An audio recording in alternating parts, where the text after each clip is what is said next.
Nous pouvons avoir de nombreuses expériences merveilleuses dans la vie.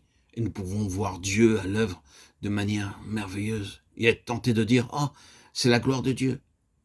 Mais Dieu nous dit, pas encore. Il y a quelque chose de meilleur, quelque chose de beaucoup plus merveilleux à venir. La gloire de Dieu est comme cela. Il nous faut attendre, patienter jusqu'au meilleur. Et c'est toujours au terme d'une histoire que nous pouvons saisir, voir, vivre la gloire de Dieu. Cela est clair dans l'expérience de Moïse, si nous pouvons illustrer cette pensée. En ce qui concerne Moïse, il vit le Seigneur dans le buisson, dans Exode 3. Un peu plus tard au Sinaï, il alla avec les anciens d'Israël et ils virent le Dieu d'Israël, Exode 24.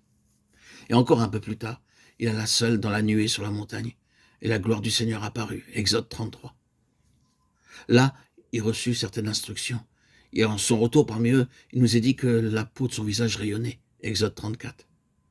Mais il y avait quelque chose de plus encore. Lorsque les instructions furent exécutées en détail, que le tabernacle, l'habitation de Dieu, eût été élevé, il est dit que la gloire de l'Éternel remplit le tabernacle, Exode 40. C'est la plénitude de la gloire en relation avec l'accomplissement du dessein de Dieu. La même chose était vraie quand le temple de Salomon fut terminé. 2 Chroniques 5,14. Nous pouvons dire que le terme de gloire est employé seulement dans l'Écriture, du moins en relation avec les hommes et la terre.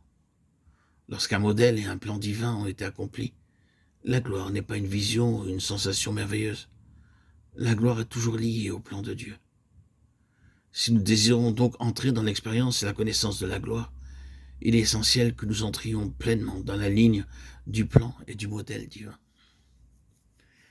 Mais c'est comme ayant vu sa majesté de nos propres yeux, car il a reçu de Dieu le Père, honneur et gloire, quand la gloire magnifique lui fit entendre une voix qui disait « Celui-ci est mon Fils bien-aimé, en qui j'ai mis toute mon affection. » 2 Pierre 1, 16, 17.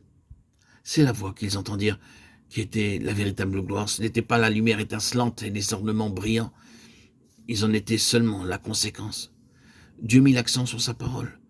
Ne t'enthousiasme pas, Pierre, par ce que tu vois. Écoutez-le et obéissez à ses commandements. Cela m'a pris beaucoup de temps pour découvrir la signification de cela. Longtemps après avoir été sauvé, je courais encore ici et là, donnant mon témoignage, mais n'entendant jamais la voix de Dieu.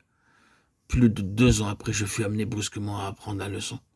Oh, il y a toute une différence entre faire ses plans pour Dieu et entendre et être gouverné par la voix de Dieu. Nous pouvons voir le même principe à l'œuvre dans la vie de l'apôtre Jean. Dans Jean, chapitre 1, verset 14, parlant de l'incarnation du Seigneur Jésus. Il dit, nous avons contemplé sa gloire. Dans les premiers jours de sa vie de disciple, Jean voyait un peu, et ce qu'il voyait prenait possession de lui, et commençait à travailler en lui et par lui. Plusieurs années plus tard, à Patmos, il vit quelque chose d'encore plus merveilleux, lorsqu'il rencontra le Seigneur ressuscité, et l'entendit lui parler. Pourquoi avait-il besoin de cette expérience? Il devait transmettre le message de Dieu à cette église d'Asie. Que transmit-il? Non seulement ce qu'il vit, une simple description de celui qui ressemblait au Fils de l'homme, mais aussi le message donné par celui-ci. Et ce message était finalement tout le livre de l'Apocalypse. Voyez, la gloire de Dieu ne nous est pas montrée pour notre satisfaction personnelle, afin que nous puissions parler ensuite de cette expérience. C'est en vue d'un ministère pour l'Église entière.